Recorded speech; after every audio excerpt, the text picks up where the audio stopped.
Hello friends, स्वागत है आपका प्रेप शॉर्ट में अपने प्यारे यूट्यूब चैनल में। और जैसा कि आपको पता है, आप अगर शुरू से इस चैनल को फॉलो करते हुए यहाँ तक पहुँचे हैं तो आपको पता ही होगा कि इंग्लिश ग्रामर का एक बहुत बेहतरीन डिस्कशन होता है आपके लैंग्वेज की जो प्रॉब्लम है एसएससी सीजीएल को, जो सबसे ब्रॉड इंग्लिश का पैटर्न फॉलो करता है। अगर आपने स्टेप बाय स्टेप सारे सेशंस को फॉलो किया है, सारे डिस्कशंस को देखा हुआ है, तो डेफिनेटली आपको प्रॉफिट होने वाला है, फायदा होने वाला है। देखिए, किसी भी लैंग्वेज के लिए जो इंग्लिश ग्रामर का पोर्शन आता है उसमें ग्रामर के साथ साथ वोकैब भी आता है। तो आपने अगर पीछे देखे हुए हैं, कुछ डिस्कशंस आपको एंटोनिम्स के मिल जाएंगे, कुछ डिस्कशंस आपको सिनोनिम्स के भी मिल जाएंगे, कुछ डिस्कशंस के सेशंस आपको वन वर्ड सब्स्टिट्यूशंस के भी दिए जा चुके हैं। इसी सीरीज में, इसी कड़ी में हम आगे आज ईडियम्स एंड फ्रेजेस के कुछ डिस्कशंस आपके साथ करने वाले हैं, जिससे आपके जो एक लैंग्वेज का, ग्रामर का, उसमें जो वोकैब का पार्ट है, एंटोनिम्स के क्वेश्चंस पूछे जाएंगे आपसे, सिनोनिम्स के क्वेश्चंस पूछे जाएंगे। और ये चीजें अगर आपको नहीं पता है अभी, तो इसका मतलब सबसे स्टार्टिंग का सबसे फर्स्ट डिस्कशन जो हुआ था आपका सिलेबस को लेकर ही था। उसमें हमने आपको बताया हुआ था कि एसएससी सीजीएल में जो क्वेश्चंस पूछे जाते हैं, उन क्वेश्चंस में कितने कितने क्वेश्चंस पूछे जाते हैं और कौन कौन सा टॉपिक पूछा जाता है। तभी हमने वोकैब सेशन में आपको बताया हुआ था एंटोनिम्स के कुछ क्वेश्चंस, साइनोनिम्स के कुछ क्वेश्चंस, वन वर्ड सब्स्टिट्यूशंस के क्वेश्चंस। तो हमने एंटोनिम्स का डिस्कशन किया हुआ है, साइनोनिम्स का डिस्कशन किया हुआ है, वन वर्ड सब्स्टिट्यूशन का भी डिस्कशन किया हुआ है। अब हम इडियम्स एंड फ्रेजेस की भी कुछ क्लासेस कंटिन्यू करेंगे, जिससे आपको ये पता चले कि इडियम्स एंड फ्रेजेस कैसे पूछे जाते हैं, और अगर आपको प्रिपेयर नहीं है तो आप कैसे प्रिपेयर करेंगे। उसके हम कुछ एग्जांपल्स भी करेंगे, आए हुए क्वेश्चंस भी करेंगे, और उसमें आपको पता चलेगा कि हमें और कितना ज्यादा अभी करने की जरूरत है। ठीक है, तो इडियम्स एंड फ्रेजेस को स्टार्ट करते हैं। इडियम्स एंड फ्रेजेस क्या होते हैं? पहली बात तो आपको यह पता होना चाहिए कि इडियम्स होते क्या हैं, फ्रेजेस क्या होती हैं। देखिए, जब हमने स्टार्टिंग में आपको टेंस पढ़ाया हुआ था, टेंस में सेंटेंस बताते हुए हमने आपको बताया था कि एक फ्रेज होती है, क्या होती है? फ्रेज होती है, दूसरा क्लॉज होता है, और थर्ड देन बनता है सेंटेंस। तो फ्रेज जो होती है टू और मोर देन टू वर्ड से बनता है, उसी को इडियम्स भी कहते हैं। क्या कहते हैं? टू और मोर देन टू वर्ड्स से बनता है। और इंपॉर्टेंट पॉइंट था कि उसमें सब्जेक्ट और वर्ब नहीं होते हैं। क्या नहीं होते? सब्जेक्ट और वर्ब नहीं होते हैं, और उनका कोई कंप्लीट सेंस भी नहीं होता है। तो ये होता है आपका फ्रेजेस। कुछ एग्जांपल्स लेते हैं, एग्जांपल्स जो आए हुए हैं वही करेंगे, और क्वेश्चंस भी आपको करवाए जाएंगे। तो देखिएगा, जैसे हमने क्वेश्चन लिया क्वेश्चन लिया जैसे bye fits and starts, bye fits and starts, bye fits and start. क्या मतलब होता है इसका? बाय फिट्स एंड स्टार्ट कब हम यूज करते हैं? बाय फिट्स एंड स्टार्ट्स का इसका मीनिंग क्या होता है? अगर आपको इसका मीनिंग पता चल जाए तो आपको इसका सेंटेंस में यूज भी कर सकते हैं। आप क्या कर सकते हैं? तो बाय फिट्स एंड स्टार्ट्स का मतलब होता है इररेगुलरली। क्या होता है? इररेगुलरली। इररेगुलरली मतलब है बाय फिट्स एंड स्टार्ट्स का यूज कहां होगा? इररेगुलरली। कैसे यूज होगा? इररेगुलरली। अब देखिए, सेंटेंस में यूज करेंगे तो आप ज्यादा समझ आएगा आपको। कोई भी काम हमें कैसे नहीं करना चाहिए? इररेगुलरली नहीं करना चाहिए। कोई भी काम हमें कैसे नहीं करना चाहिए? इररेगुलरली नहीं करना चाहिए। कोशिश करना चाहिए कि हमें कामों को कैसे करना चाहिए? रेगुलरली करना चाहिए। क्या करना चाहिए? रेगुलरली करना चाहिए। एग्जाम्पल देखिएगा, आ सिंसियर स्टूडेंट। क्या सेंटेंस में यूज करो इसको, क्या करेंगे? इसके यूज करके बताइएगा। तो यूज क्या हो जाएगा? A sincere student. A sincere student, ये आप लोगों के लिए है। A sincere student works regularly. A sincere student works regularly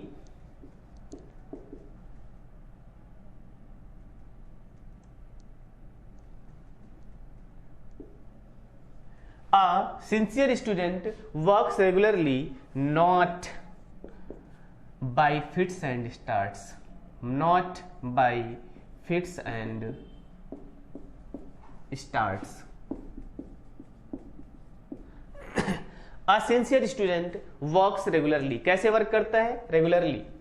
जो सिंसियर स्टूडेंट होते हैं, अगर आप हैं तो, नहीं तो फिर कोई बात ही नहीं। अगर आप लोग भी सिंसियर स्टूडेंट हैं तो कैसे वर्क नहीं करेंगे, bye fits and starts work नहीं करेंगे, नहीं करना चाहिए कभी भी। कैसे नहीं करना चाहिए, bye fits and starts work नहीं करना चाहिए, इरेगुलरली वर्क नहीं करना चाहिए। क्या नहीं करना चाहिए, ये पूछा गया क्वेश्चन है आपसे, by fits and starts irregularly. A sincere student, कैसा student, a sincere student works regularly, कैसे करता है work, regularly. Not by fits and starts, कैसे नहीं करता है, फिट्स एंड स्टार्ट्स नहीं करता है, इरेगुलरली वर्क नहीं करता है। ये बात समझ आ गई, ओके। तो जो सिंसियर स्टूडेंट्स होते हैं वो कैसे काम नहीं करते हैं, बाई फिट्स एंड स्टार्ट्स काम नहीं करते हैं, वो कैसे काम करते हैं, रेगुलरली काम करते हैं। क्लियर हो गई ये बात, आगे देखिएगा। नेक्स्ट, आप लोग अपने तरीके से भी इसके एग्जाम्पल्स यूज कर सकते हैं, है ना, जहां भी आपको लगता है। आपका होमवर्क है, क्या है होमवर्क आपका, कि इस सेंटेंस को आप अपने अकॉर्डिंग एक सेंटेंस यूज करके दिखाइएगा। जैसे हमने लिखा सिंसियर स्टूडेंट, आप कुछ भी इस तरीके से सेंटेंस को यूज करिएगा जहां पर आप बाय फिट्स एंड स्टार्ट्स को यूज कर सके। तो आपका होमवर्क क्या है, एक सेंटेंस इसका अपने तरीके से यूज करना है। और हमने आपको हमेशा बताया है, जब भी आपको नोट्स बनाने हैं तो आप क्या करिएगा, यहाँ स्पेस छोड़ दीजिएगा। एक सेंटेंस ये लिख लीजिएगा, एक सेंटेंस आप अभी अपने मन से लिखिएगा, एक सेंटेंस आप अभी अपने मन से लिखिएगा। उसके बाद एक दो सेंटेंस जब भी आप कुछ कभी पढ़े और आपको कोई सेंटेंस मिले और वहां पर ऐसा यूज किया गया हो बाय फिट्स एंड स्टार्ट्स, ऐसे सेंटेंसेस को नोट करने के लिए यहाँ पे हमेशा क्या छोड़ दीजिएगा, जगह छोड़ दीजिएगा। नेक्स्ट देखिएगा,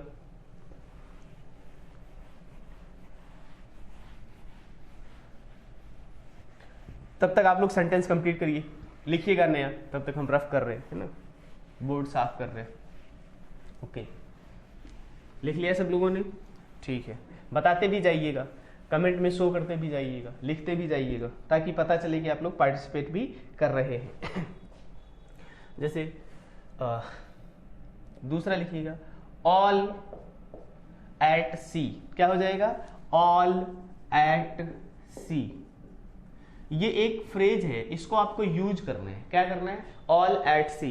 मान लीजिए आप समुद्र में खड़े हैं बीच में, कहाँ खड़े हैं, समुद्र में खड़े हुए हैं बीच में, तो आपको पता चलेगा डायरेक्शन किधर जाना है, क्या करना है। जब आप समुद्र में होते हैं, ऐसा यूज किया जाता है सेंटेंस में, हिंदी में भी प्रयोग किया जाता है कि आप बीच समुद्र में खड़े होकर अगर आप डायरेक्शन सोचेंगे, क्या सोचेंगे, किधर जाना है, किधर जाना है, किधर नहीं जाना है, इसलिए तो कंपास का यूज किया गया था, है ना। तो ऑल एट सी का मतलब है कि आपको कुछ पता नहीं चल रहा, कहाँ है आप, समुद्र के बीच में हैं, अब आपको नहीं पता चल रहा है किधर जाना है, तो इसका मतलब क्या हो जाएगा, ऑल एट सी का मतलब हो जाएगा टोटली कंफ्यूज्ड। क्या, टोटली कंफ्यूज्ड, क्या हो जाएगा, टोटली कंफ्यूज्ड। आपको पता ही नहीं चल रहा है कि आप क्या करने वाले हैं या क्या करना चाहते हैं। तो ऑल एट सी क्या हो जाएगा, ऑल एट सी। अब क्या हुआ, जैसे मान लीजिएगा सेंटेंस में प्रयोग करना है और आपने लिखा कि जब से ये बजट आया है या नया सेशन स्टार्ट हुआ है या जब से जीएसटी लागू हुआ है, क्या है, जब से जीएसटी लागू हुआ है तब से जो ट्रेडर्स हैं, जो व्यापारी हैं, उनको पता ही नहीं चल रहा क्या करना है, कैसे उसको काम करना है, जीएसटी को कैसे बनवाना है, कैसे उसका बिल पे करना है। तो हम क्या कह सकते हैं कि traders are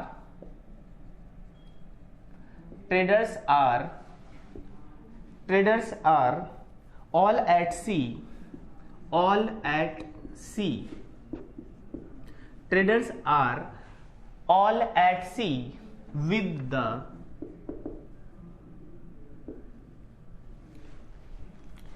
new GST regime.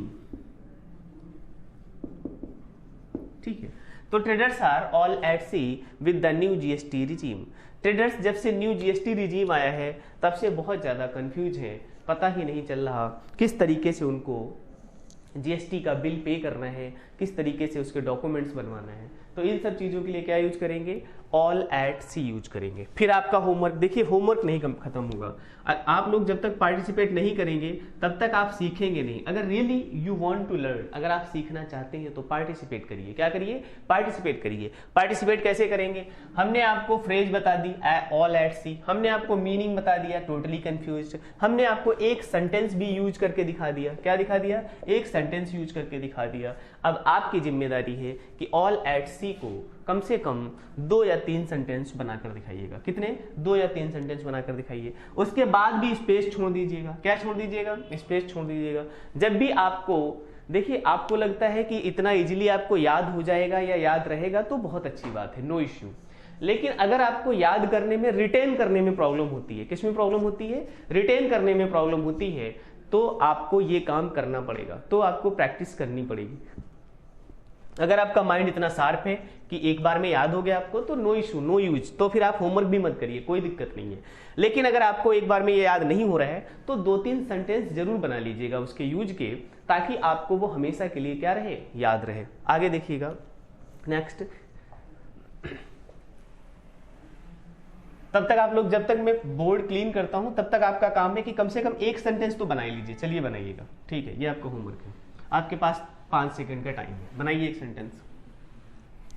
चलो 10 सेकंड ले लो, 5 कम है, ठीक है, 10 सेकंड यूज कर लो।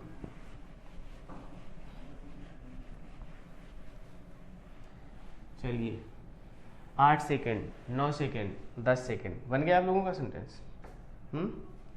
तो अभी तो बोल रहे 10 सेकंड चाहिए था कम से कम, ठीक है, करिए। आगे देखिएगा, इन अ टाइट कॉर्नर, क्या है phrase, in a tight corner, in a tight corner. क्या लिखा, इन अ टाइट कॉर्नर। तो इन अ टाइट कॉर्नर का मतलब क्या है, देखिए फील करिएगा। हमने आपको हमेशा बताता हूं, इंग्लिश लैंग्वेज को अगर आप फील करेंगे तो ज्यादा अच्छा समझ पाएंगे और रिटेन करने की प्रॉब्लम नहीं होगी। आजकल की इतनी भागदौड़ की जिंदगी में रिटेन करना हर चीज को थोड़ा सा क्या होता है, मुश्किल होता है, क्योंकि हमारा माइंड बहुत जगह डाइवर्ट होता है। क्या होता है, बहुत सारी जगहों पे डाइवर्ट होता है। तो कंसंट्रेशन लेवल हमारा हमेशा क्या रहेगा, आज के समय में कम होता है। कभी मोबाइल में दिमाग लगाए, कभी व्हाट्सएप में, कभी फेसबुक में, है ना, इतना सारा सोशल साइट्स में माइंड डाइवर्ट रहता है। जिनका नहीं है उनके लिए बहुत अच्छी बात है, ये बहुत फायदे की बात है। और जिनके लिए ये प्रॉब्लम है सोशल साइट्स, उनको थोड़ा सा कोशिश ज्यादा करनी पड़ेगी।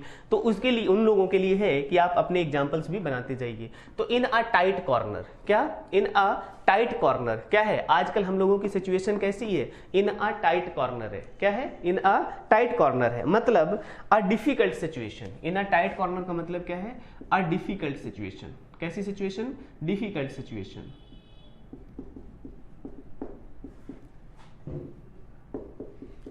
कैसी सिचुएशन, अ डिफिकल्ट सिचुएशन। कैसी सिचुएशन, हम आप सब कैसी सिचुएशन में, डिफिकल्ट सिचुएशन में। क्यों, क्योंकि भागदौड़ बहुत ज्यादा है, इसलिए माइंड का कंसंट्रेशन हमेशा क्या रहता है, कम रहता है ना। माइंड बहुत जगह क्या होता है, डाइवर्ट होता है। तो अब हमें क्या करना है, अब हम लोगों की सिचुएशन कैसी है, इन अ टाइट कॉर्नर, मतलब a difficult situation. His example देखिएगा, जैसे कि हमने इसका यूज कैसे कर सकते हैं सेंटेंस में, हिज एक्सेंट्रिक बिहेवियर। कैसा, हिज अनएक्सपेक्टेड कर लो, चलो, unexpected behaviour, his unexpected behaviour put him, his unexpected behaviour put him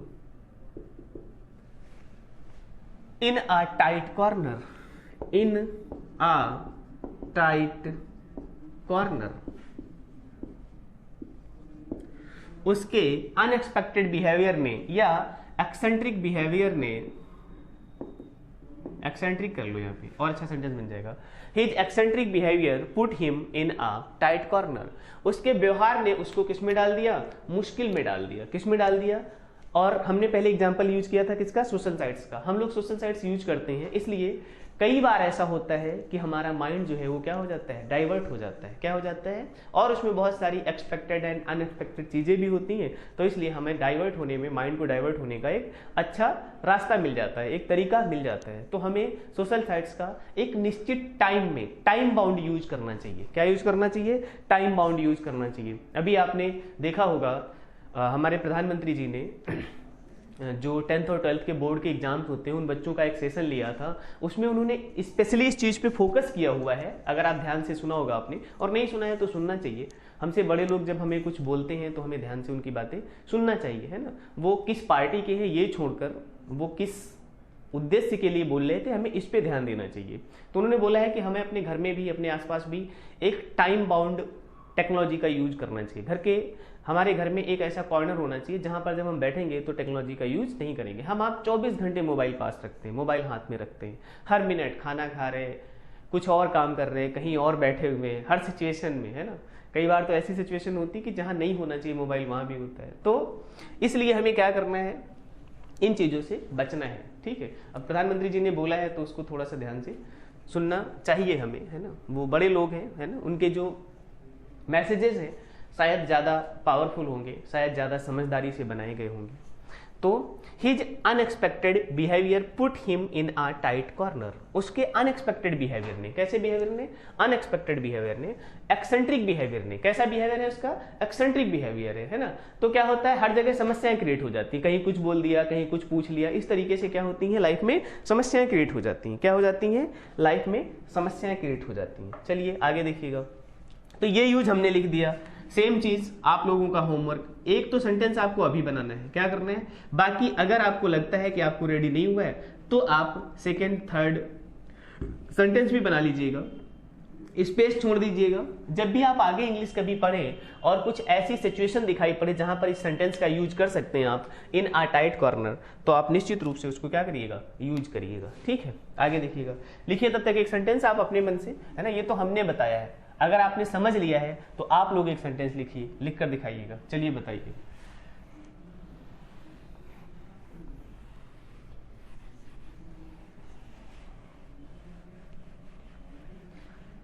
लिख लिया आप सब लोगों ने, ओके।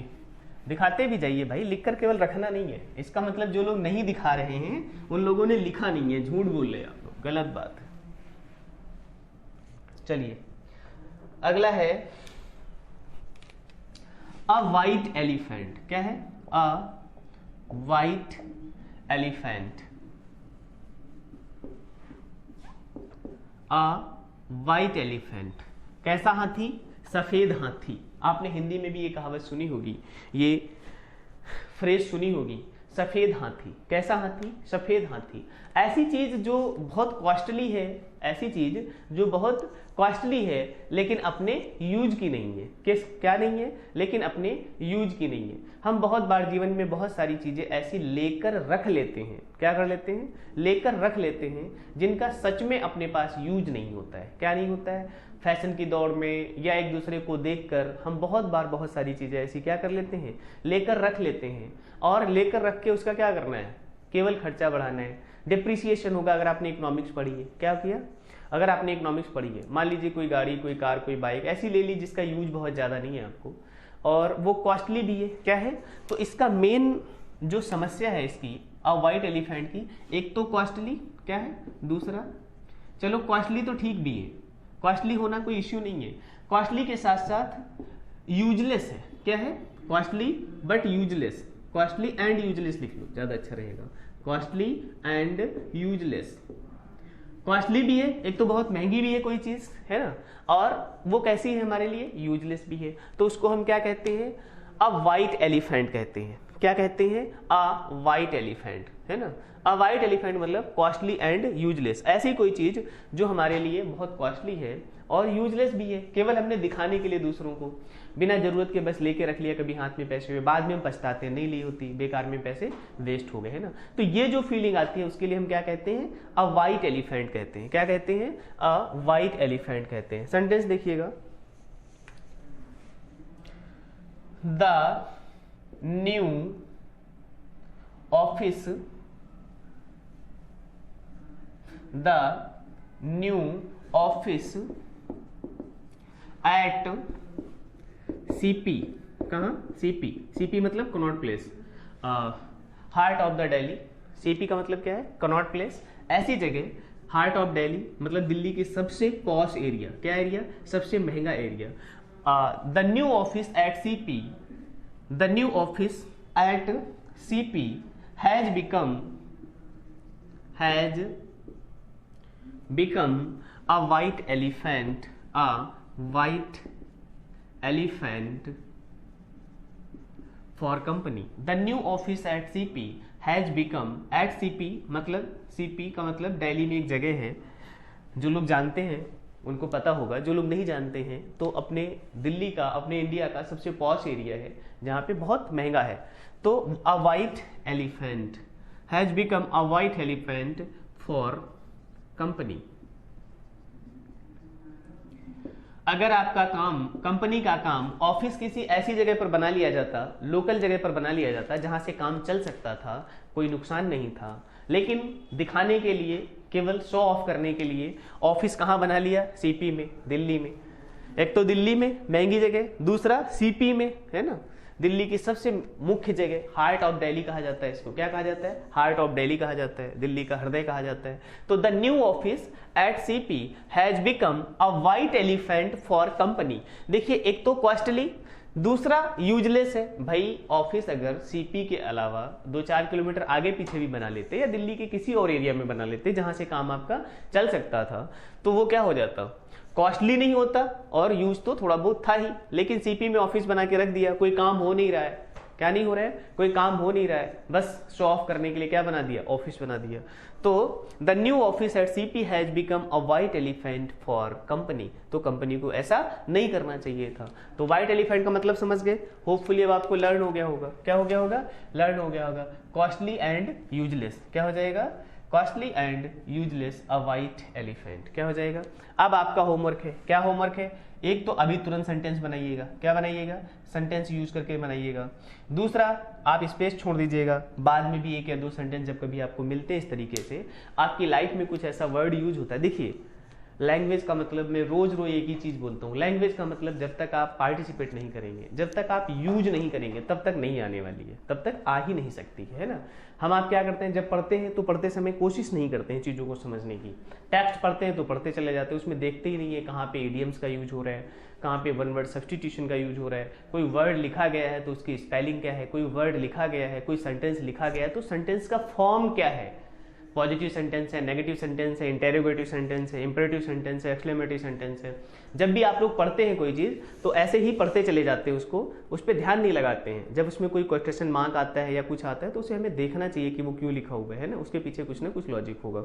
ये सब चीज़ें आपको पैसेज में फ़ायदा करेंगी। किस में फ़ायदा करने वाली हैं, पैसेज में फ़ायदा करने वाली है। और आपके सिलेबस में स्पेशली मेंशन भी किया गया है, क्या मेंशन किया गया है कि एक पैसेज तो आपका एसएससी सीजीएल में सॉरी एक पैसेज तो आपका सिंपल आएगा, बाकी 2 या 2 से अधिक सिंपल होंगे पैसेज जो होंगे। सॉरी, लिखा क्या है कि 3 पैसेज कम से कम होंगे, मतलब 3 से ज्यादा भी हो सकते हैं। 3 पैसेज कम से कम होंगे, उन 3 में से एक तो सिंपल होगा, लेकिन बाकी जो 2 बचे वो सिंपल नहीं होंगे, वो एनालिटिकल पैसेजेस होंगे, यानी वो न्यूज़पेपर से हो सकते हैं, वो करंट सिचुएशन से हो सकते हैं, किसी सिचुएशन से हो सकते हैं। तो आपको क्या करना चाहिए, एक तो न्यूज़पेपर पढ़ना चाहिए। क्या पढ़ना चाहिए, न्यूज़पेपर। मैं पहले भी बता चुका हूँ आप लोगों को, अगर आप न्यूज़पेपर नहीं पढ़ेंगे तो प्रॉफिट इतना आसानी से होने वाला नहीं है, ये आपकी जिम्मेदारी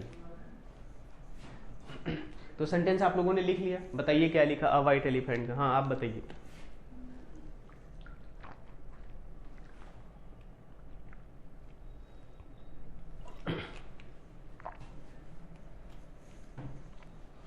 चलिए इसको रफ कर दें, होपफुली समझ आ गया होगा आप लोगों को और सेंटेंस भी बना लिया होगा आप लोगों ने।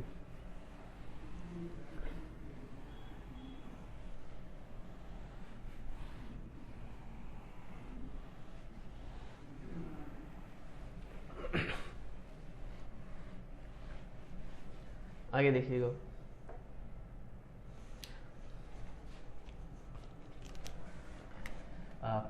प्लेड हैवॉक, क्या लिखा sentence, played havoc. Played havoc का मतलब क्या होता है, कॉज्ड डिस्ट्रक्शन, ये इडियम है आपका, उसका मीनिंग क्या होता है? कॉज्ड डिस्ट्रक्शन या डैमेज, कॉज्ड डैमेज, डैमेज कर देना चीजों को, क्या कर देना? डैमेज कर देना, बर्बाद कर देना, डिस्ट्रक्ट कर देना, क्या कर देना? डिस्ट्रक्ट कर देना। तो प्लेड हैवोक का मतलब क्या होता है? कॉज्ड डैमेज, क्या कर देना? चीजों को डैमेज कर देना।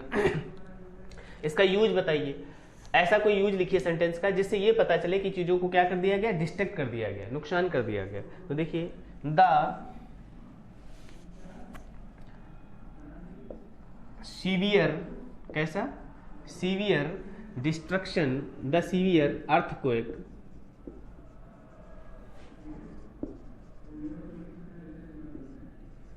The severe earthquake, the severe earthquake played havoc, the severe earthquake played havoc in the country, played havoc in the country।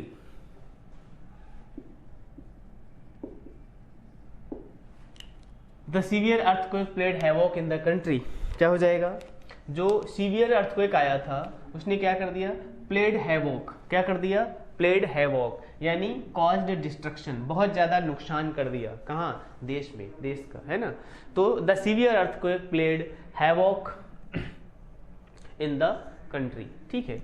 तो सीवियर कंट्री। अब आपका फिर से होमवर्क है, क्या है होमवर्क? चलिए बताते जाइएगा, बनाते जाइएगा। एक तो सेंटेंस आप अभी बनाइएगा, दूसरा स्पेस छोड़ दीजिएगा, क्या कर दीजिएगा? स्पेस छोड़ दीजिएगा, और स्पेस छोड़कर वहां पर भी एक सेंटेंस अपना लिखिएगा कम से कम बाद में, है ना। तो प्लेड हैवॉक का मतलब क्या होता है? प्लेड हैवॉक का मतलब होता है कॉज्ड डिस्ट्रक्शन, क्या? The severe earthquake played havoc in the country, the severe earthquake played havoc in the country. ये बात क्लियर हो गई? ओके। तो प्लेड हैवॉक का मतलब क्या होता है? कॉज्ड डिस्ट्रक्शन, क्या? Caused destruction.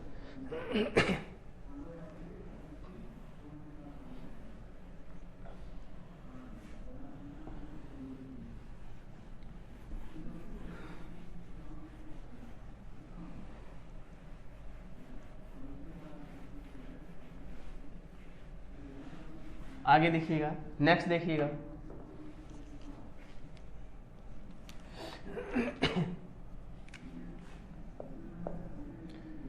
took to his heels, क्या लिखा? took to his heels, took to his heels का मतलब क्या होता है? ran away, क्या हो जाएगा इसका मतलब? ran away।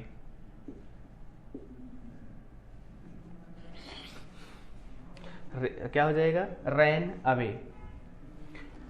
Took to his heels का मतलब क्या हो जाएगा? रैन अवे, बहुत तेजी से भागना, बहुत जल्दी भाग जाना। कैसे भाग जाना? बहुत तेजी से भागना या बहुत जल्दी भाग जाना। आपने हिंदी में मुहावरा सुना होगा, 9-2-11 होना। क्या सुना होगा? 9-2-11 होना। पुलिस को देखकर चोर क्या हो गया? 9-2-11 होगा। तो 9-2-11 होने का मतलब क्या हो गया? टुक टू हिज हील्स, 9-2-11 होना, बहुत जल्दी भागना। कैसे भागना? बहुत जल्दी में भागना। तो सेंटेंस यूज करके देखते हैं। यूज क्या हो जाएगा इसका? As soon as, as soon as the thief, as soon as the thief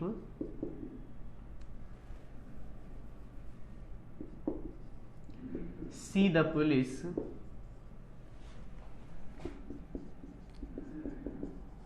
as soon as the thief see the police he took to his heels। as soon as the thief, thief या तो seize करो या saw करो, दोनों ही लग सकते हैं ना। as soon as the thief saw, as soon as the thief saw the police he took to his heels, he took to his heels, he took to his heels। as soon as the thief saw the police he took to his heels, took to his heels, है ना, उल्टे पांव भागना, कैसे भागना, उल्टे पांव भागना, है ना, 9 2 11 होना। ऐसे बहुत सारे सेंटेंसेस आपने सुने होंगे, हिंदी में भी इडियम सुनी होंगी, है ना, कहावतें सुनी होंगी। क्या सुनी होंगी, कहावतें सुनी होंगी। तो टुक टू हिज हील्स का मतलब ran away, took to his heels का मतलब क्या है, रैन अवे, है ना। उल्टे पांव भागना, कैसे भागना, उल्टे पांव भागना। As soon as the thief saw the police he took to his heels. आप लोगों का होमवर्क, चलिए एक सेंटेंस बनाकर दिखाइएगा, एक सेंटेंस बनाकर दिखाइएगा, लिखिए फटाफट, जल्दी लिखिए, हाँ लिख कर बताइएगा, तब तक हम इसको क्लीन करते हैं बोर्ड को।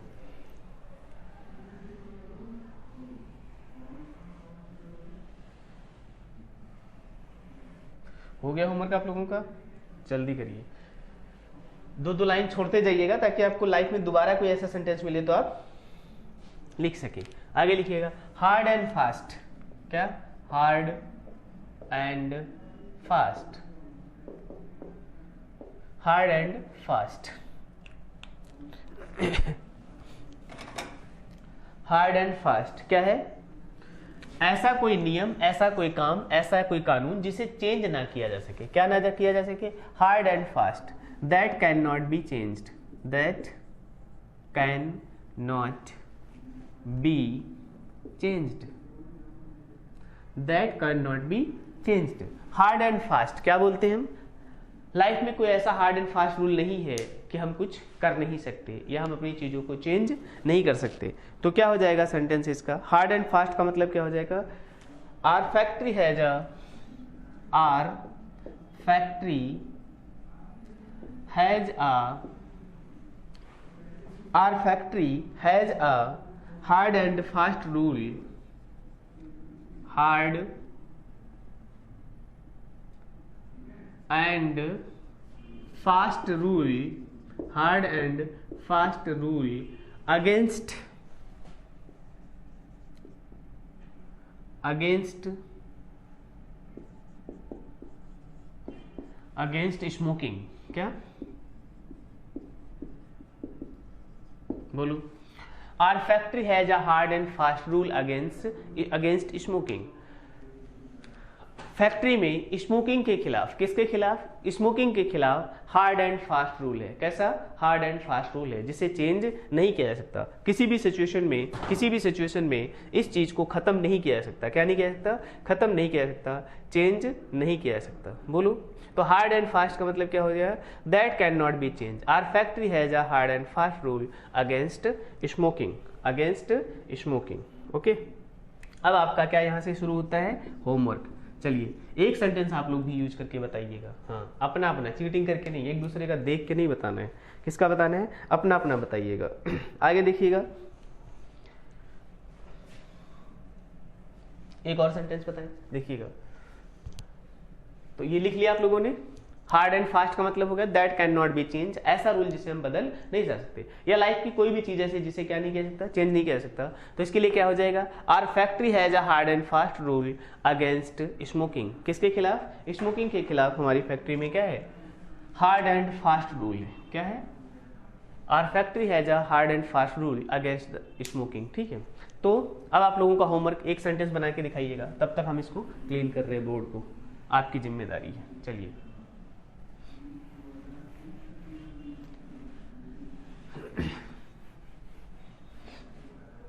और लिखिएगा, एन ओपन बुक, क्या है, एन ओपन बुक, क्या लिखा, एन ओपन बुक, क्या मतलब होता है, हम आप सब बोलते हैं और सुनते हैं कई बार, क्या बोलते हैं हम लोग, खुली किताब, क्या, हमारा जीवन तो एक खुली किताब है, क्या बोलते हैं हम आप, हमारा जीवन तो एक खुली किताब है, क्या है, कोई भी समझ सकता है, क्या कर सकते हैं, कोई भी, इजिली अंडरस्टैंडेबल, क्या है, इजिली एसेसिबल, क्या है, इजिली एसेसिबल, है ना, इजिली अंडरस्टैंडेबल, एसेसिबल की जगह अंडरस्टैंडेबल भी लिख सकते हैं, क्या लिख सकते हैं, अंडरस्टैंडेबल।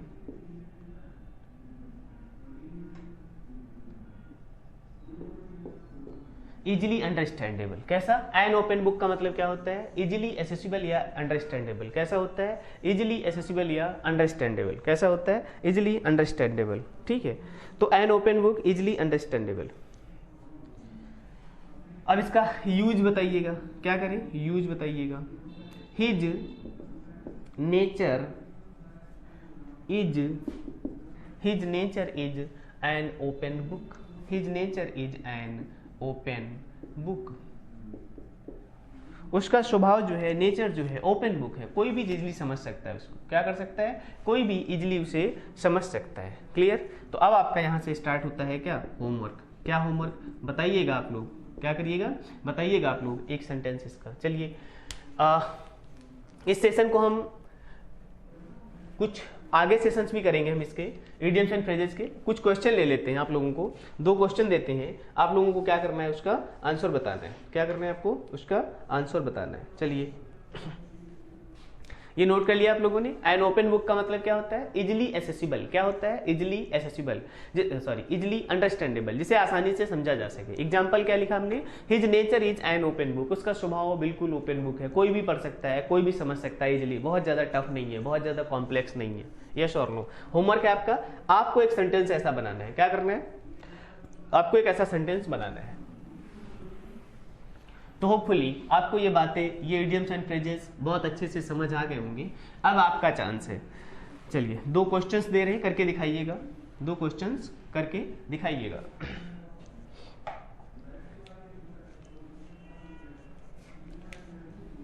पहला क्वेश्चन क्या है? ये आया हुआ क्वेश्चन है। Because of his misbehaviour, because of his misbehavior, because of his misbehavior,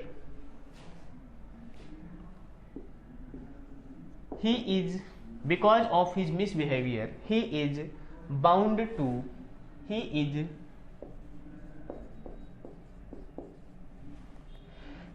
sorry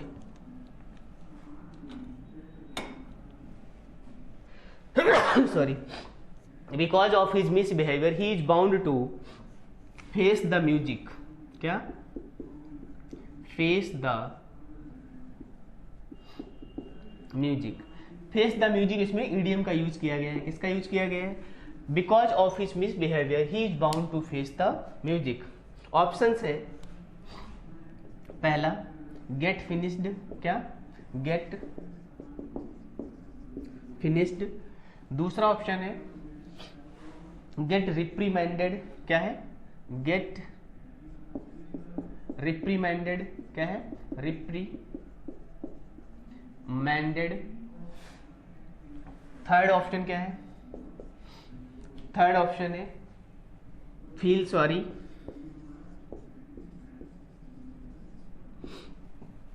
fourth option क्या है? Listen to the music. Listen to the music. बोलो क्या हो जाएगा? Listen to the music. एक और क्वेश्चन लिखते हैं। क्वेश्चन है बाय अपोजिंग। दूसरा क्वेश्चन क्या है?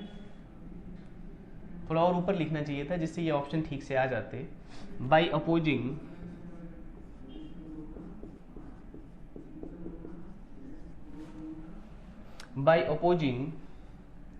his proposal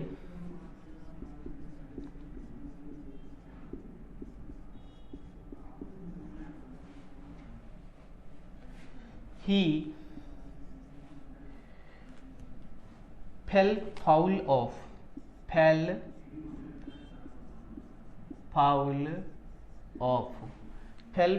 of him by opposing his proposal he fell foul of ये क्या रहेगा? fell foul of ये आपका ईडियम हो जाएगा। ऑप्शंस क्या हैं? पहला ऑप्शन क्वेरल विद। क्या है ऑप्शन? Quarrel with. दूसरा ऑप्शन क्या है? दूसरा ऑप्शन है felt annoyed with. Felt annoyed with, felt annoyed with। Third option है agreed with, थर्ड ऑप्शन क्या है, agreed with।